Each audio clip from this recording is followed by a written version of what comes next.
Hola amigas y amigos, les doy la más cordial bienvenida a Perspectivas Históricas, este espacio para la reflexión y el análisis de temáticas actuales, pero desde la perspectiva histórica.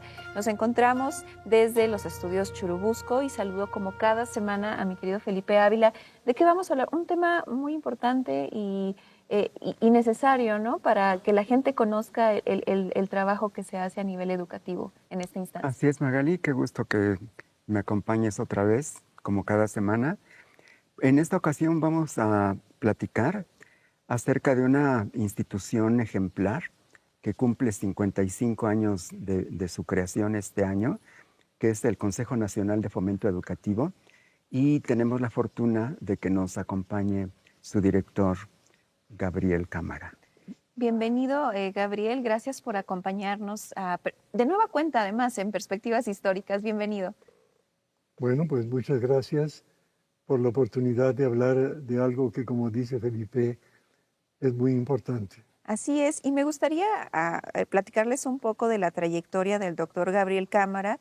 Él es licenciado en Filosofía por el Instituto Libre de Estudios Superiores y en Teología por Woodstock College. Posteriormente obtuvo el grado de doctor en Planeación Educativa por la Universidad de Harvard. Ya decía Felipe que, bueno, es el director general de CONAFE y además tiene una una obra muy importante a nivel pedagógico y educativo que, pues, es muy importante, pues, que conozcamos el trasfondo, ¿no?, intelectual, pedagógico de lo que estás haciendo también en CONAFE. Y bueno, para iniciar esta conversación, Gabriel, nos gustaría que, pues, nuestra audiencia conociera a profundidad en qué consiste la propuesta educativa del CONAFE, es decir, pensar que esta institución es una institución histórica, ya lo decía Felipe, y que tiene un papel muy importante en espacios rurales, en espacios comunitarios, y que de alguna manera es el sostén de una parte de la educación en nuestro país. Es verdad, es el sostén de la educación a donde la escuela regular no llega. Eso es un arma de dos filos porque por un lado implica precariedad, pero por otro lado implica oportunidad de ver las cosas desde otro ángulo. En la ciudad, la asistencia a la escuela por parte de los chicos es muy diversa. ¿Por qué van? Porque no tienen otro espacio para estar mientras los padres trabajan.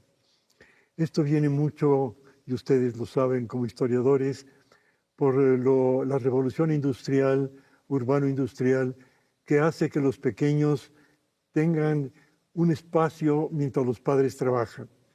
Pero es parte guardería, es parte docencia, es parte entretenimiento, es parte indoctrinación, es parte disciplina. El pobre maestro o la maestra en la ciudad tiene muchos oficios que ejercer en su papel de docente. En cambio, en el mundo rural, en las pequeñas comunidades, las gentes son más maduras en cuanto se cuidan desde pequeños. No necesitan que los lleven a una parte y a otra. Ellos aprenden a vivir con mayor autonomía. Y la autonomía interna, sobre todo, es que van a aprender lo que les guste. Si no les gusta, se van a trabajar a hacer cosas más importantes. Esta ventaja enorme de tener una especie, un laboratorio particular donde lo que importa es el interés más que la presencia. Esto es la ventaja de estar en los márgenes del sistema y lo que hemos aprendido en los márgenes. Es algo que no verías con tanta claridad en la ciudad. Gabriel, la educación ha sido un eje central para el desarrollo del país desde que nacimos como país libre, independiente y soberano. Y en estos más de 200 años que tenemos de historia como México, pues ha habido muchísimos proyectos educativos y se ha visto en la educación uno de los principales instrumentos para desarrollar a toda la población mexicana, para que se forme, que aprenda, que se capacite, que tenga habilidades, conocimientos, que pueda servir a la sociedad. Y pues se ha privilegiado a unos sectores a los que es más fácil llegar y se ha dejado en los márgenes, en el rezago, a muchos otros. Desde esta perspectiva, digamos, de una educación nacional, un sistema educativo que trata de homogeneizar la formación de nuestras niñas y niños y hasta la universidad, quienes tienen la fortuna de concluirla, ¿de qué tamaño es el rezago educativo de estos sectores más marginados? Estos que no saben leer, que no saben escribir, que no tienen escuelas en forma, que no tienen tecnología, que viendo una comparación con las niñas y niños de los sectores urbanos y de sectores que no son de los más pobres, ¿de qué tamaño estamos hablando de este rezago educativo? A ver, en términos cuantitativos, dices tú, o más bien... De los dos, cuantitativos y cualitativos porque también. Culturalmente, en lo esencial, no son menos que los urbanos. Y la prueba está que cuando emigran a Estados Unidos o van a los campos agrícolas del norte o de otras partes, se desenvuelven con gran destreza, con gran ingenio, se acomodan. O sea, el problema es lo que en esta sociedad se aprecia como cultura urbana. Eso no lo tienen. Y a la vez que es una carencia, como dije al principio, es una ventaja, porque cuando tú ves que aquí en la ciudad la tarea principal de los maestros y las maestras es, como dije al principio, es múltiple. Es atender que lleguen limpios, que se sienten en orden, permiso para que salgan a tomar agua o al baño, y además tienen que enseñar y además tienen que entender que en un grupo de la misma edad pues hay inquietud. Esa es una tarea que impide lo que tú pones como ventaja que hemos tenido a lo largo de la historia, en el entendido que es un esfuerzo estatal, haya sido de la Iglesia, haya sido de la Revolución, es una necesidad estatal. Ofrecer la manera de que la generación nueva pueda incorporarse a la generación nacional. A ver, ustedes saben algo que yo recuerdo de paso, que este gramático del siglo XVI, que le decía a la reina Isabel, el que domina la lengua domina el país. Es un hecho que es una acción de Estado, pero como acción de Estado es impositiva. Entonces hay algo que impide lo que el aprendizaje pide, que es libertad. Nosotros nos hemos educado en esta escuela, hemos dado clase, pero hay que tener en cuenta este carácter vertical impositivo del sistema.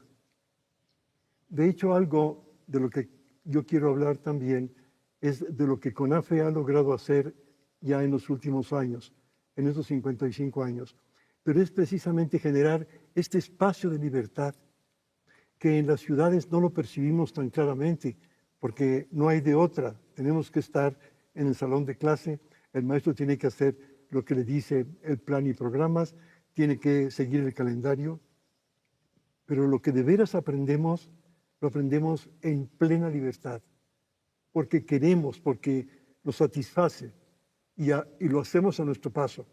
Podemos quedarnos hasta medianoche o más. No tenemos horario. Eso es aprender. Mientras no demos este espacio, es muy desperdiciado el sistema educativo. ¿Cuántos años hemos pasado en los salones de clase? ¿No? Bueno, ¿y el resultado? Entonces, tenemos que aprovechar lo que los márgenes nos dan. Estas culturas más sencillas, más elementales, pero no menos ricas. Vamos a hacer una brevísima pausa en esta conversación que estamos teniendo acerca de la propuesta educativa del CONAFE y regresamos.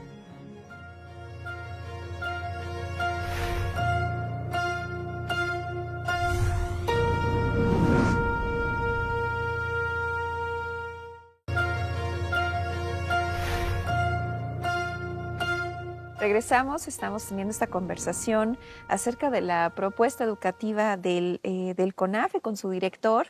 Muchísimas gracias por acompañarnos. Ya nos hablabas, Gabriel, digamos, nos explicabas más bien esto que tiene que ver de las prácticas y los procesos educativos pedagógicos en las ciudades, la multiplicidad, ¿no?, de oficios que tiene que tener el maestro en la ciudad, pero justamente nos gustaría que nos platicaras cuál es la particularidad de lo que hacen desde CONAFE y, digamos, en qué consiste esto que ustedes llaman esta relación tutora, que es como ustedes implementan este programa educativo tan especial y creo que tan exitoso en buena medida en estos más de 50 años que ya tiene la institución. A ver, el principio elemental es que uno aprende en diálogo. Desde la primera infancia, así hemos aprendido lo más importante, lo que nos sostiene, y seguimos aprendiendo. En el entorno escolar, este empalme de aprender de alguien que ofrece algo y yo que recibo porque me interesa aprenderlo y dialogar, no es lo común. Lo común es más bien esta economía de escala de una maestra a un maestro que cubre a un grupo homogéneo de estudiantes en un salón de tamaño variable, que puede ser 25 hasta 30 alumnos. Esto es lo ordinario en la escuela.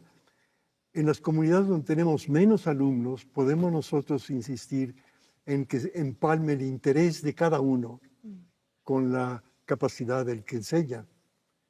Pero para conocer lo que cada quien necesita, quiere, desea, tienes que dialogar, es la única manera. Pero los psicólogos, los neurólogos te dicen que este acercamiento para preguntar a la persona qué es lo que quiere, es lo que te habla el conocimiento. Y te lo explican con el mecanismo del cerebro, ¿no? Con lo que sucede en el cerebro ahora que pueden escanear y tener un conocimiento de lo que sucede en el cerebro. Esa es la entrada al aprendizaje. Ahora, lo importante de esta manera de enseñar y aprender es que, como en laboratorio dije, lo haces fuera del entorno escolar, siendo en un entorno escolar, solo que comunitario. Y tú ves ahí una barrera para la mayoría de la gente en las comunidades, y es que no tienen la holgura económica o de tiempo para pasar los años que tú, yo, Felipe, pasamos en la escuela. A ver, para cursar la educación básica, tú tendrías que pasar preescolar, bueno, bríngalo, pero luego primaria, secundaria, ahora también hasta preparatoria. A mucha gente en la comunidad no le da la vida para esto. ¿Qué es lo que hemos hecho en CONAFE? Ir al grano. ¿Qué cosa es aprender y qué cosa es demostrar lo aprendido? Y conforme tú demuestras lo que aprendes, generas una comunidad de aprendizaje en la que el aprendizaje se hace un bien común, como dicen en inglés, un commons, ¿no? Ahí todo el mundo puede aprovecharse. El ideal socialista se hace realidad, cada quien según lo que puede, a cada quien según necesita. En el mundo del conocimiento esto es fantástico. ¿Y qué es lo que hemos hecho? Demostrar que sin grados, sin niveles escolares, las personas en las comunidades pueden lograr la educación básica. Este es el estudio que hicimos con CECITI, la Secretaría de Ciencias, Investigación, Humanidades, Innovación y Tecnología. Tecnología e innovación. Lo que nos hace falta en educación es tener criterios de logro. A ver, en el caso del médico no hay problema. El logro del médico se ve en la salud del paciente. En educación, lo que tengo yo son evidencias lejanas, la asistencia, la puntualidad, los resultados de las tareas, pero lo que es aprender difícilmente lo puedo yo concretar. No es tan visible como en otras profesiones. Y esto es lo que hemos logrado hacer, demostrando qué rasgos, qué atributos, qué valores son los que te permiten decir que alguien logra la educación básica. Y el resultado ya está en la página de CECITI. Sí. El resultado de esta investigación de 3 años. Una investigación en todas las comunidades. Gabriel, y desde esta perspectiva con la que trabajan tú y tu equipo en el CONAFE, ¿cómo resuelven dos grandes desafíos en estas escuelas que están en los márgenes? Por un lado, ¿cómo hacerle para que las niñas, los niños, los adolescentes que siguen este modelo educativo se arraiguen a sus comunidades? Y cómo esa formación que adquieren les sirve a la comunidad, cómo se retroalimenta quienes están educándose y sus padres, sus madres, su familia, su comunidad, que necesita ese tipo de formación. Porque tiene que haber una vinculación muy directa entre lo que se les está enseñando y lo que la comunidad necesita realmente. Bueno, no puedes pedirle a la escuela algo que el entorno no da. Por ejemplo, la pobreza en estas comunidades hace que la gente salga a buscar trabajo. O de salud, tienes que ir a donde haya el servicio. Pero dijéramos, el arraigo ahora que estamos provocando con este modelo es la posibilidad de que tú tomes temas. Por ejemplo, hoy en la mañana se hablaba de una comunidad en Oaxaca, un chico que sacó el primer lugar en la Olimpiada del Conocimiento de CONAFE, que el tema era el agua. En su comunidad escasea el agua y entonces él ha estado estudiando, él es de secundaria, y ha estado estudiando cómo captar el agua, cómo no contaminarla, estudiar los ciclos del agua, cuándo escasea, históricamente cuál es el registro climático. Entonces te está dando la posibilidad de arraigar, y ahora que tenemos también ya el bachillerato, vamos a tener la posibilidad de arraigar más a las personas que quieren tomar como tema de vida, conocer algo de la comunidad.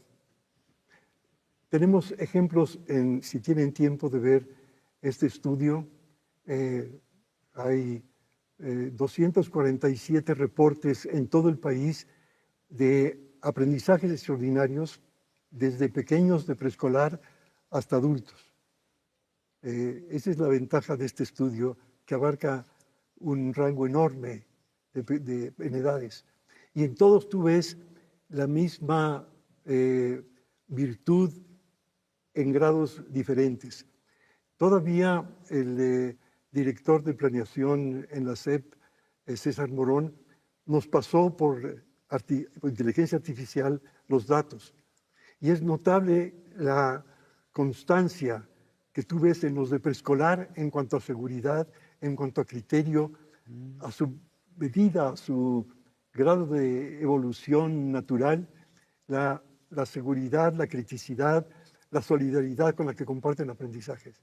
Bueno, volviendo a tu pregunta importante del arraigo, en la medida en que tú tomes temas de tu comunidad y puedas tener una especialización, una especie de profesión local, tendrás arraigo, con el apoyo de los programas sociales, con apoyo del Estado, pero es la única manera de arraigar algo que es valiosísimo en el país, porque en estas comunidades se conserva algo muy sano en cuanto al cuidado de la naturaleza y al mismo tiempo de cultura, de tradición, de solidaridad.